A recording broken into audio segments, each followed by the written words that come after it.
하나님의 말씀을 봉독하겠습니다. 여호수아가 온 이스라엘 곧 그들의 장로들과 수령들과 재판장들과 관리들을 불러다가 그들에게 이르되 나는 나이가 많아 늙었도다. 너희의 하나님 여호와께서 너희를 위하여 이 모든 나라에 행하신 일을 너희가 다 보았거니와 너희의 하나님 여호와 그가 너희를 위하여 싸우신 이시니라. 보라, 내가 요단에서부터 해지는 쪽 대해까지의 남아있는 나라들과 이미 멸한 모든 나라를 내가 너희를 위하여 제비 뽑아 너희의 지파에게 기업이 되게 하였느니라. 너희의 하나님 여호와 그가 너희 앞에서 그들을 쫓아내서 너희 목전에서 그들을 떠나게 하시리니 너희 하나님 여호와께서 너희에게 말씀하신 대로 너희가 그 땅을 차지할 것이라. 그러므로 너희는 크게 힘써 모세 율법책에 기록된 것을 다 지켜 행하라. 그것을 떠나 우러나 좌러나 치우치지 말라. 너희 중에 남아있는 이 민족들 중에 들어가지 말라. 그들의 신들의 이름을 부르지 말라. 그것들을 가리켜 맹세하지 말라. 또 그것을 섬겨서 그것들에게 절하지 말라. 오직 너희 하나님 여호와께 가까이 하기를 오늘까지 행한 것 같이 하라. 이는 여호와께서 강대한 나라들을 너희 앞에서 쫓아내셨으므로 오늘까지 너희에게 맞선 자가 하나도 없었느니라. 너희 중 한 사람이 1000명을 쫓으리니 이는 너희의 하나님 여호와 그가 너희에게 말씀하신 것 같이 너희를 위하여 싸우심이라. 그러므로 스스로 조심하여 너희의 하나님 여호와를 사랑하라. 지혜로운 사람은 항상 자신의 이 마지막을 생각하며 살아가는 사람입니다. 오늘이 나의 삶의 마지막이라고 한다면 오늘 내가 무엇을 해야 되겠습니까? 아마 가장 중요한 일을 해야 될 것 같습니다. 여호수아 역시 이제 하나님 앞에 갈 날이 얼마 남지 않았다라고 하는 그 사실을 깨닫고 온 이스라엘 백성들을 모아놓고 당부의 말씀을 전하게 됩니다. 그 마지막에 증가하는 그 말씀이 무엇인가 하면 그것은 자신이 이때까지 살아온 신앙생활의 그 아주 핵심을 전하는 그러한 시간이기도 합니다. 여호수아가 자신의 인생의 마지막에 온 이스라엘 백성들에게 전하고자 했던 말씀의 첫 번째로는 내가 바로 나그네다라고 하는 것입니다. 오늘 우리가 읽은 23장 2절 하반절에 오면 이런 말씀이 있습니다. 나는 나이가 많아 늙었도다 라고 말합니다. 여호수아가 나이 많아 늙은지 모든 사람들이 다 알고 있습니다. 그럼에도 이 여호수아는 자신을 보면서 나는 나이 많아 늙었도다 하면서 자신의 연약함을 수용하고 있습니다. 세상 모든 사람들은 내가 부족하다고 하는 것을 다 알고 있습니다. 근데 내가 부족하다고 하는 거 나만 몰라요. 그러면은 참 이 대책 없는 사람이 됩니다. 나의 연약함을 건강하게 수용한다라고 하는 것은 얼마나 중요한 것인지 모릅니다. 내가 나이 많아 늙었도다. 이제 나의 살 날이 얼마 남지 않았도다. 내 인생은 이제 나그네이고 하나님께 가야 된다라고 하는 것을 인정하는 것은 너무나도 귀한 것입니다. 이렇게 자신의 연약함을 고백하는 자에게 하나님이 주시는 아름다운 축복이 있습니다. 그것은 바로 겸손의 축복입니다. 겸손의 축복을 받아야 우리가 하나님을 온전히 바라볼 수 있는 이 아름다운 은혜를 누릴 수 있게 되는 것입니다.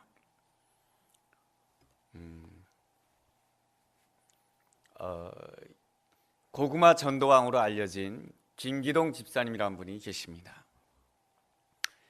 이분은 젊은 시절에 대기업에 다니시다가 또 개인적으로 사업하면서 모든 게 다 이렇게 잘 나가는 분이었습니다. 만도 기계를 다니셨거든요. 그리고 퇴직해서는 만도 기계에다가 이렇게 납품하는, 그래서 생활은 아주 좋고 또 넉넉한 그러한 사람이었습니다. 예수님을 믿지만은 좀 적당히 믿는 분이었죠. 그래서 오늘처럼 이렇게 날씨가 좋은 날이면 예배드리지 않고 이른 아침부터 이렇게 나들이 가시는 그러한 분이었습니다. 그날도 날이 매우 좋았습니다. 그래서 자녀가 둘이 있는데 온 식구를 데리고 이렇게 나들이를 가게 됩니다. 근데 국도를 달리다가 그만 이 10톤 트럭에 이렇게 부딪혔습니다. 이 10톤 트럭에 이 승용차가 버스와 부딪히게 되면, 트럭과 부딪히게 되면 이 승용차가 이 트럭 안으로 들어가게 되죠. 그렇게 부딪히는 그 순간 김기동 집사님은 머릿속에 딱 들어온 생각은 이제 죽었구나, 이런 생각이 들었다는 것입니다. 그래도 계속해서 마음속에 생각이 떠오르고 기도하게 됐다는 것입니다. 그래서 무슨 기도를 했냐면, 하나님, 이번에 저를 살려주시면 제가 하나님을 위하여 살 것이며 복음을 위하여 살 것이며 전도하면서 살 것입니다 라고 이렇게 고백하였습니다.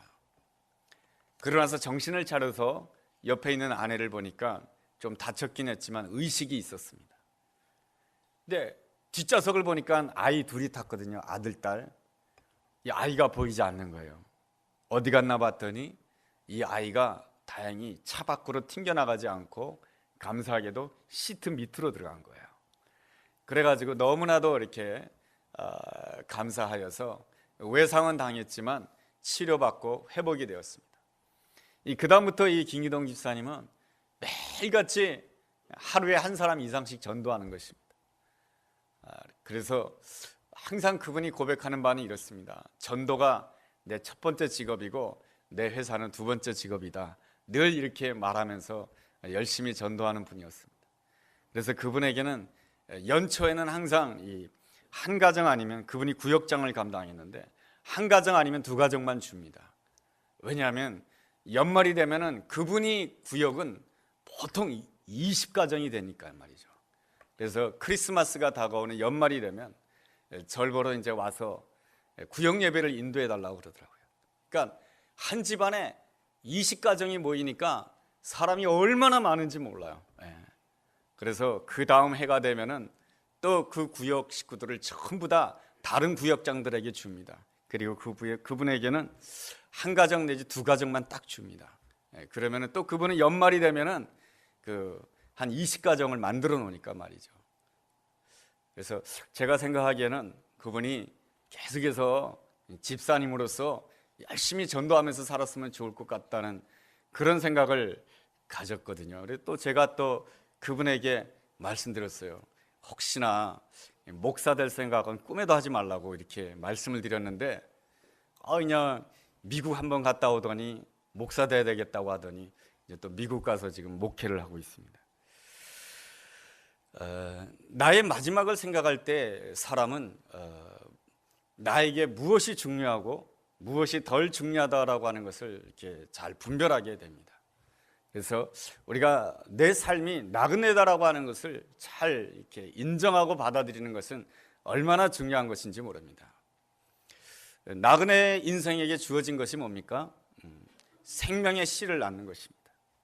우리가 이 땅에 와서 뭐 하는 것입니까?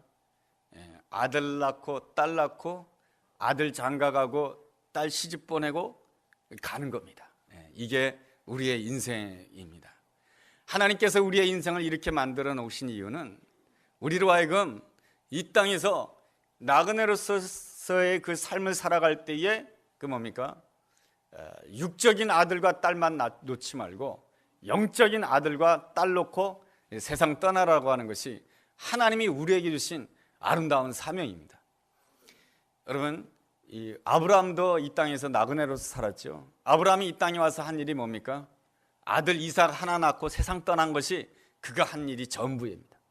그런데 그 아브라함이 아름다운 점이 뭐냐면은 그 아들 이삭을 영적으로 낳았다라고 하는 것입니다. 육적으로도 낳기도 했지만 영적으로 낳았다라고 하는 것이 그가 믿음으로써 자기에게 주어진 그 사명을 온전히 감당한 것입니다. 예수님도 이 땅에 오셔서 나그네로 사셨습니다. 얼마 동안 많이 살지도 못하셨어요. 예수님의 그 인생은 33년밖에 되지 않아요. 그렇지만 예수님은 결혼도 하지 않으셨지만 영적으로 자녀를 낳았습니다. 그리고 나서 예수님은 부활 승천하셨죠. 그러한 점에 있어서 우리에게 주어진 사명이라고 하는 것은 나그네로서 이 땅에서 사는 동안에 생명의 씨앗을 뿌리는 것이며 그 생명의 씨앗이 잘 자라도록 가꾸는 것이 우리에게 주어진 아름다운 사명인 줄로 믿습니다.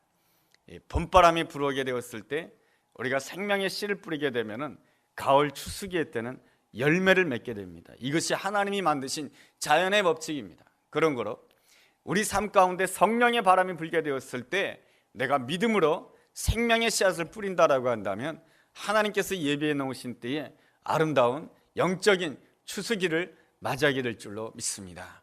그러므로 우리가 다가오는 그 부활주일에 우리가 내 옆에 있는 사람들에게 생명의 씨앗을 뿌리는 것, 복음의 씨앗을 뿌리는 것은 얼마나 중요한 것인지 모릅니다.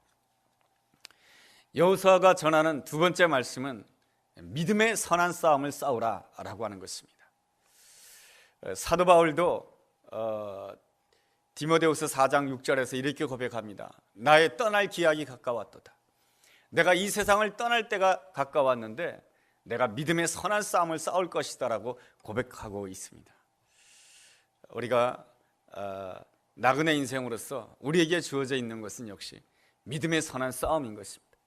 그 믿음의 선한 싸움을 어떻게 할 수 있는가? 3절이 우리에게 가르쳐주고 있습니다.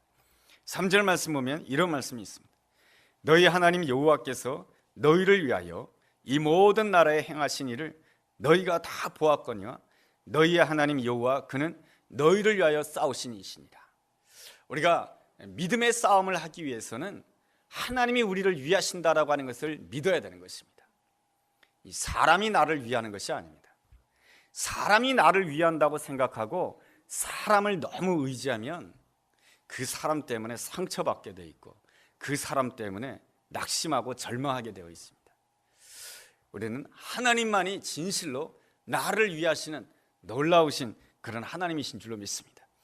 하나님이 나를 위하신다라고 하는 확신을 가진다라고 한다면 우리는 하나님 때문에 손해볼 수 있는 자가 되고요, 하나님 때문에 용서할 수 있는 자가 되고요, 하나님 때문에 웃을 수 있는 자가 되는 거고요, 하나님 때문에 내 자존심을 내려놓을 줄 아는 자가 되고요, 하나님 때문에 섬길 줄 아는 자가 되는 것입니다.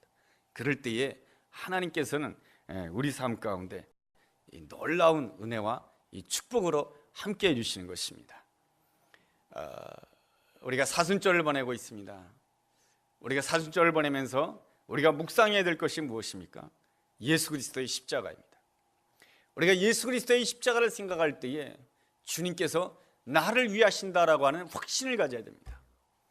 어느 누구가 나를 위하여 생명을 버릴 수가 있겠습니까? 예수님께서 나를 위하여 십자가에 못 박기까지 나를 사랑해 주셨습니다. 예수님이 나를 위하여 그렇게 하셨다라고 한다면 나의 삶 가운데 십자가 지는 고통이 있다 할지라도 내가 나를 내려놓기를 원하며 내가 온전히 주님 앞에 충성하기를 원합니다. 그럴 때 하나님께서 예비해 놓으신 새로운 일, 하나님께서 예비해 놓으신 새로운 일이 무엇입니까? 바로 부활의 은총이며 부활의 승리인 줄로 믿습니다. 그러므로 우리가 하나님이 나를 위하신다라고 하는 확신을 가지는 것이 무엇보다도 중요한 것입니다. 룻기서 1장 16절을 보면은 이방 여인이었던 룻이 시어머니 나오미를 보면서 이렇게 고백하게 됩니다. 어머니의 백성이 나의 백성이 될 것이며 어머니의 하나님이 나의 하나님이 될 것이다라고 고백하게 됩니다. 시어머니 나오미는 남편도 잃었고 두 아들도 잃었고 재산도 다 잃어버린 사람입니다. 그럼에도 불구하고 어머니의 백성이 나의 백성이 될 것이며 어머니의 하나님이 나의 하나님이 될 것이다라고 고백을 하는 그 이유는 하나님께서 자기 백성을 위하신다라고 하는 확신을 가졌기 때문에 그런 것입니다. 하나님께서는 자기 백성을 위하신다고 하는 확신을 가졌기에 이 룻이라고 하는 여인은 주님 때문에 고향을 떠나게 됩니다. 주님 때문에 어머니를 따르게 됩니다. 주님 때문에 자기를 내려놓게 됩니다. 주님 때문에 순종하는 여인이 됩니다. 그랬을 때 하나님께서 예비해 놓으신 보아스를 만나게 되고 하나님께서 예비해 놓으신 다윗의 시대를 맞이하게 되고 하나님께서 예비해 놓으신 예수 그리스도의 족보에 들어가게 되는 놀라운 은혜를 누리게 된 줄로 믿습니다. 여러분, 예수님 때문에 포기한 적이 있습니까? 네. 여러분, 예수님 때문에 나를 내려놓을 수 있다라고 한다면 우리는 놀라운 은혜를 누릴 수가 있습니다. 아내 앞에서 화를 내고 싶어도 내가 예수님 때문에 참아야지, 이럴 수 있는 사람은 이 믿음의 선한 싸움을 싸울 줄 아는 그런 아주 능력 있는 사람인 것입니다. 한 크리스찬 직장인의 이야기입니다. 이 사람은 중국에 있는 한국의 그 대기업 모 전자회사의 부장이었습니다. 그래서 이제 노트북을 이제 막 생산하게 되는데, 또 노트북을 생산할 뿐만 아니라 이제 노트북 케이스를 수입해야 될 일이 생겼습니다. 네, 여러 가지 정보를 알아보니까 대만 회사에서 그 노트북 좋은 케이스가 있다라고 하는 이야기를 듣게 됩니다. 그런데 그 대만 회사의 사장님은 한국의 대기업인 모 전자회사와는 절대로 거래하지 않겠다라고 하는 것입니다. 과거에 한국의 그 대기업인 모 전자회사로부터 굉장히 상처를 받았던 것 같아요. 그렇지만은 이 A 부장은 그 대만 회사에서 나오는 그 제품이 꼭 필요하다고 생각해서 하나님께 기도했습니다. 하나님, 만나게 해주시고 좋은 결과가 있게 해주십시오 라고 하나님께 기도하고 나서 열심히 노력을 하였습니다. 천신만고 끝에 대만 회사의 그 회사의 직원을 통해서 사장님과 만날 수 있는 기회가 생겼습니다. 이 사장님과 만날 수 있는 기회가 생겼는데, 그 대만 회사의 사장님은 이 A 부장이라고 하는 사람이 이 한국의 이 전자회사의 부장이라고 하는 것을 모르고 나왔던 것입니다. 그래서 이제 만남의 자리에 앉게 되었습니다. 이제 대만 회사 사장님이 묻습니다. 당신의 회사는 어떤 회사입니까? 그렇게 물어보자, 예, 저는 한국에 있는 모 전자회사의 A 부장이라고 합니다. 그 말을 듣자마자 이 대만 회사 사장님이 화를 냅니다. 그리고 옆에 이 만남을 주선했던 그 사람에게 막 야단을 칩니다. 그리고 나가버리고 말았어요. 이 만남은 무산이 되는 것이죠. 그랬을 때에 그 대만 회사의 직원이 미안해가지고 말이죠. 그래도 참 애써서 이 미팅을 주선했는데 이것이 금방 깨지고 마니까 너무 미안해가지고 자기 이렇게 주머니 속에 있는 담배를 꺼내가지고 담배를 권했습니다. 담배 한 대 피시고 속 푸시죠 라고 이렇게 말하니까 이 크리스찬 직장인이 말합니다. 저희 회사를 위해서 그동안 애를 많이 써주셔서 너무나도 고맙습니다. 그렇지만 저는 담배를 피지 않습니다. 저는 진짜 그리스도인입니다. 진짜 그리스도인은 세 가지를 합니다. 첫째, 술, 담배를 즐기지 않습니다. 둘째, 아내 위에 다른 여자에게 눈 돌리지 않습니다. 셋째, 거짓말하지 않습니다.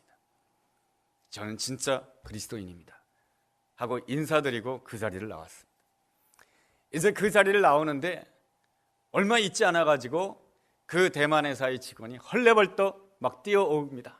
그러면서 부장님, 저희 사장님이 부장님을 다시 만나겠답니다. 저희 사장님이 진짜 그리스도인이거든요.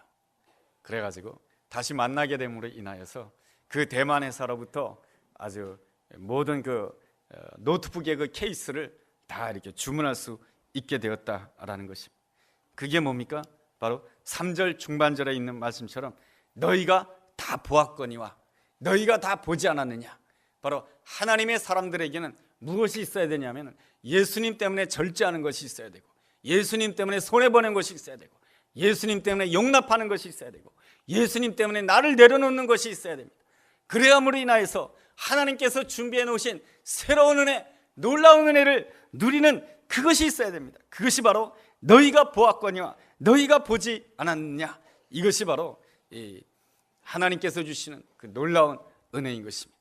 이 아름다운 은혜를 누리기 위하여서 우리가 해야 될 일은 오늘 8절이 우리에게 가르쳐주고 있습니다. 8절 말씀이 무엇입니까? 오직 너희의 하나님 여호와께 가까이 하기를 오늘까지 행한 것 같이 하라. 셋째로 여호수아가 당부해주는 세 번째 메시지는 여호와 하나님을 가까이 하라라고 하는 것입니다. 여호와 하나님을 가까이 하라라고 하는 것을 다른 말로 표현하면 착 달라붙어 있어라라는 그러한 뜻입니다. 우리나라 말에 이러한 말이 있습니다. 기는 놈 위에 뛰는 놈이 있고, 뛰는 놈 위에 나는 놈이 있고, 나는 놈 위에 누가 있습니까? 이 착 달라붙는 놈이 있는 것이죠. 우리가 일평생 승리하기 위해서는 주님께 착 달라붙어 있는 복된 사람이 되어야 될 줄로 믿습니다. 베스티언이라고 하는 생물학자가 연구한 그 이야기를 보면 이 거미를 연구했습니다. 근데 이 어미 거미는 이 새끼 거미가 무슨 일을 당하든지 간에 즉시 달려온다라고 하는 것이죠.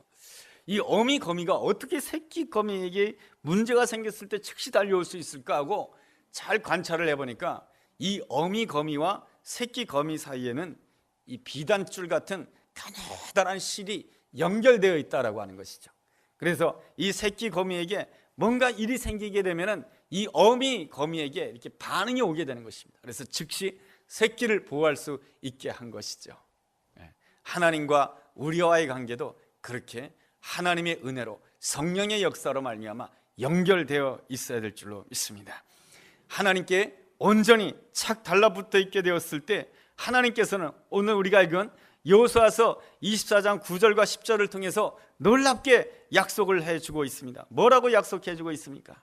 너희 앞에 있는 모든 대적을 내가 다 쫓아내 줄 것이며 너 한 사람이라 할지라도 1000명을 이길 수 있도록 역사해 주겠다라고 하나님께서 말씀해 주십니다. 이렇게 하나님께 착 달라붙어 있을 때 하나님께서 이러한 은혜를 주시지만은 하나님께 붙어 있지 못하고 세상과 붙어 있고 유혹에 붙어 있게 되면은 그것이 어떻게 된다라고 말씀해 주고 있습니까? 13절 말씀처럼 그 모든 것이 너의 인생의 채찍이 될 것이며 너의 인생의 가시가 될 것이며 너의 인생의 올무가 될 것이다라고 말씀해 주고 있습니다. 우리 인간은 처음에 창조됐을 때부터 하나님과 착 달라붙어 있어야 되는 인생으로 창조된 존재입니다. 하나님께서 우리를 창조하실 때 어떻게 창조하셨다라고 말씀해 주고 있습니까? 하나님의 형상으로 창조됐다라고 말씀해 주고 있습니다. 하나님께서 우리를 하나님의 형상으로 창조하신 것은 우리가 하나님께서 우리와 가까이 지내기를 원했던 것입니다. 하나님을 가까이 하게 되었을 때 우리에게 주어지는 놀라운 은혜가 있습니다. 그게 뭡니까? 이름을 짓는 권세가 주어지게 되는 것입니다. 하나님께서 처음 아담을 창조하셨을 때 아담이 자기 앞에 지나가는 모든 것들을 향해서 이름을 짓게 됩니다. 여러분, 이름을 짓는다라고 하는 것이 뭡니까? 해석할 줄 안다라고 하는 것이죠. 내 앞에 사건이 있습니다. 어렵지만 이것은 바로 하나님께서 나에게 축복해 주시려고 하는 사건이구나. 이게 해석하는 것이죠. 이 앞에 모든 것이 좋은 것이 있고 모든 것이 편안한 것이 있지만은 이 길은 하나님께서 기뻐하지 않는 길이며 이 길은 바로 사망의 길이구나.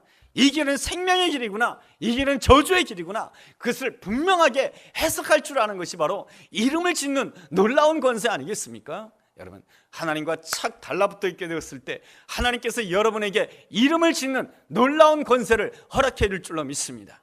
이름을 짓는 권세가 있게 되었을 때 우리는 언제나 어디에서 살 수 있는 자가 되냐면 에덴 동산에서 살 수 있는 자가 되죠. 에덴이란 뜻이 무엇이죠? 기쁨이라고 하는 뜻이죠. 하나님께 착 달라붙어 있을 때 우리는 놀라운 분별의 능력을 가지게 되는 것이죠. 이것이 하나님의 축복의 길이며 이것이 고난의 길이지만 하나님께서 나를 인도하시는 길이다라고 하는 확신을 가진다라고 한다면 바로 그 가운데 항상 기뻐할 수가 있는 것이고 감사할 수가 있는 것이고 하나님께 영광 돌릴 수 있는 복된 사람이 될 수 있는 줄로 믿습니다. 그런데 우리가 하나님께 떨어진다라고 한다면 안타까운 일인 것이죠. 우리가 하나님께 떨어지는 이유가 무엇입니까? 우리의 교만 때문입니다. 우리가 하나님으로부터 떨어지는 이유가 무엇입니까? 내 욕심 때문인 것입니다. 내 교만 때문에 하나님의 말씀이 들리지 않습니다. 내 욕심 때문에 분별력이 흔들리게 되는 것이죠. 결국 하나님께 멀어지게 되고 에덴 동산에서 쫓겨나게 되고 기쁨을 잃어버리게 되고 기쁨 대신에 슬픔이 내 마음 가운데 자꾸만 들어오게 되는 것입니다. 그럼에도 불구하고 하나님께서는 우리를 사랑해 주셔서 우리와 친밀해지기를 원하십니다. 하나님과 우리와의 친밀한 관계를 위해서 하나님께서 행하신 것이 무엇입니까? 하나님께서는 자신의 사랑하는 아들 예수 그리스도를 이 땅에 보내주셔서 예수 그리스도로 하여금 십자가에 못 박히도록 허락해 주신 것이죠. 그 십자가의 보혈로 인하여서 하나님과 나 사이에 막혀졌던 답이 헐어지게 되고 하나님과 나 사이에 그 모든 더러운 것들이 해소가 되고 하나님과 나 사이에 아름다운 관계, 달라붙는 관계, 이 복된 관계로 인도해 준 줄로 믿습니다. 그러므로 우리는 날마다 찬양해야 될 것이 바로 예수 그리스도의 보혈입니다. 예수 그리스도의 보혈 때문에 나는 하나님을 아버지라고 부르고 하나님은 나의 아버지가 되고 나는 하나님의 아들, 하나님의 딸이 되는 놀라운 은혜를 누리게 되었습니다. 이런 아름다운 고백이 우리 삶 가운데 늘 있어야 될 줄로 믿습니다. 우리는 늘 하나님께 붙어 있어야 되는데 어떤 사람은 적당히 붙어 있으려고 그래요. 포스트잇처럼 말이죠. 이 포스트잇도 붙어요. 포스트잇이 붙지만은 후 하고 바람이 불거나 누가 옆에 와서 조금만 건드려도 이 포스트잇은 딱 떨어져요. 내가 주님의 그 사랑 때문에 하나님의 아들, 하나님의 딸이 되었으니 주님께 붙어 있어야지 하는데 포스트잇처럼 붙어 있는 사람이면 조금만 상처받아도 떨어지고요. 누가 무슨 말을 해도 떨어지고요. 조금 어려운 일이 있어도 떨어져요. 그러면 우리가 늘 주님과 함께 동행하기가 어렵습니다. 우리는 강력본드처럼 주님께 붙어 있어야 될 줄로 믿습니다. 여러분, 강력본드로 딱 붙어 있게 되면 어떻습니까? 이거는 뜨거운 물 부어도 잘 떼어지지 않아요. 이게 가지고 칼 꺼내가지고 이 칼로 막 긁어도 이 강력본드는 이 보통 안 떨어지는 거예요. 우리가 주님께 붙어 있을 때 이 강력본드처럼 붙어 있어야 될 줄로 믿습니다. 요셉이라고 하는 사람이 그렇게 붙어 있지 않았습니까? 하나님 믿는 집안에서 태어났는데 아무 잘못도 없는데 애굽의 노예 생활로 가요. 그런데도 이 요셉은 하나님께 강력본드처럼 붙어 있는 거예요. 그리고 또한 어떤 보디발 여인이, 보디발 장군의 부인이 유혹하게 됩니다. 그 유혹을 물리쳤어요. 너무 잘했어요. 근데 감옥에 들어갑니다. 여러분, 얼마나 실망되고 얼마나 낙심이 되겠습니까? 그럼에도 불구하고 이 요셉은 강력본드예요. 떨어지질 않는 거예요. 주님 앞에 떨어지지 아니하고 내 앞에 십자가 진과 같은 고생이 있지만은 주님께 온전히 붙어 있으면서 3일을 기다린다라고 한다면 하나님께서 준비해 놓으신 새일, 하나님께서 준비해 놓으신 부활의 능력, 하나님께서 준비해 놓으신 부활의 영광 가운데 나가게 되는 놀라운 은혜와 축복이 우리 가운데 있게 될 줄로 믿습니다. 우리가 이렇게 강력본드처럼 붙여 있기 위해서는 어떻게 해야 되냐면 오늘 성경이 가르쳐주는 바는 이렇습니다. 여호수아서 23장 6절 말씀입니다. 그러므로 너희는 크게 힘써 모세의 율법에 기록된 대로 우러나 좌로나 치우치지 말라라고 하는 것이죠. 율법주의는 나쁜 것이지만 율법은 아름다운 것입니다. 우리가 철저하게 주일 성수하는 거 너무나도 아름다운 것입니다.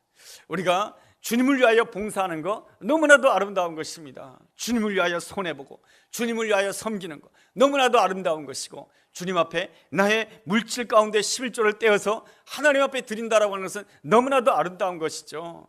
여러분, 그것을 철저하게 지키게 되었을 때 우리는 어떤 사람이 되냐면 이 믿음의 기초 체력이 단단해지는 사람이 되는 거예요. 나는 하나님을 의지하는 사람입니다. 나는 물질을 의지하는 사람이 아니고 하나님을 의지하는 사람입니다. 나는 사람을 의지하는 사람이 아니고 내가 주일 성수를 철저하게 하는 것은, 내가 하나님 앞에 시간을 드리고 물질을 드리는 것은 세상의 시간을 의지하지 않고 사람을 의지하지 않고 돈을 의지하지 않고 내가 하나님을 의지하는 자입니다. 철저하게 하나님께 붙어있는 놀라운 기초 체력이 되는 것이죠. 모든 일을 하려면 체력이 좋아야 돼요. 사업을 하려도 체력이 있어야 되고, 직장생활 잘 감당하려도 체력이 있어야 되고, 이 목회하려고 해도요 체력이 있어야 돼요. 건강이 약하면 기도도 못해요. 건강이 약하면 아무것도 할 수가 없어요. 이 체력이 있어야 돼요.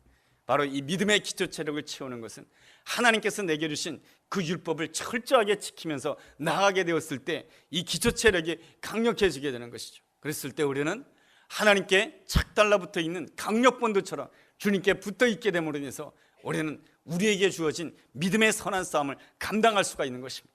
예수님 때문에 나를 내려놓고요, 예수님 때문에 그분을 보면 웃고 싶지 않아요. 그래도 예수님 때문에 웃는 거예요. 그분은 절대로 내가 용서할 수가 없어요. 그러나 예수님 때문에 내가 용서하는 거예요. 내가 그분에게는 머리 숙일 수가 없어요. 자존심이 상해서. 그러나 내가 예수님 때문에 머리를 숙이는 거예요. 그랬을 때 우리는 믿음의 선한 싸움을 다 싸운다라고 한다면, 3일을 기다린다라고 한다면 우리는 새로운 피조물이며, 새로운 피조물은 반드시 하나님께서 준비해 놓으신 새일을 맞이하게 될 줄로 믿습니다. 하나님이 예비해 놓으신 새일이라고 하는 것은 죽음 가운데서도 승리하시는 부활의 승리인 줄로 믿습니다. 이 놀라운 승리, 이 모든 승리를 우리 모두가 누리게 되기를 주의 이름으로 축원합니다. 오늘도 예수님 때문에 숙이고요, 예수님 때문에 나를 내려놓고요, 예수님 때문에 웃고 예수님 때문에 용서함으로 인해서 믿음의 선한 싸움을 온전히 감당함으로 인하여서 하나님께서 예비해 놓으신 놀라운 부활의 능력 가운데 들어가게 되는 우리 모두가 되기를 주의 이름으로 축원합니다. 기도하겠습니다. 하나님 아버지, 오늘 우리가 살아가는 이 땅에서의 삶은 영원하지 않다라고 하는 것을 저희들 잘 압니다. 제 인생은 나그네 인생입니다. 하나님, 나에게 나그네 인생을 허락하신 이유가 무엇입니까? 이 땅을 사는 동안에 생명의 씨를 뿌리라고 하는 아름다운 소명이 주어진 줄로 믿습니다. 하나님 아버지, 이 소명을 감당하기 위하여 우리에게 주어진 믿음의 선한 싸움 잘 감당하기를 원합니다. 예수님 때문에 머리 숙이게 하시고, 예수님 때문에 양보하게 하시고, 예수님 때문에 웃는 자 되게 도와주시고, 예수님 때문에 감사하는 자 되게 도와주시고, 예수님 때문에 용서하는 자 됨으로 인하여서 너희도 다 보았지 않느냐 하며 놀라운 승리의 고백이 우리 가운데 있게 하여 주옵소서. 그러기 위해서 우리가 날마다 주님께 착 달라붙어 있는 그런 자 되게 하여 주옵소서. 나 혼자는 아무것도 감당할 수 없지만 내가 주님께 달라붙어 있다라고 한다면 오늘 나의 연약함이 있다 할지라도 그 연약함을 통해서 하나님의 능력으로 승리할 수 있는 줄로 믿습니다. 오늘도 주님을 확신하며 아버지 소망 가운데 일어서는 우리 모두가 되게 하여 주옵소서. 예수님의 이름으로 기도했습니다. 아멘.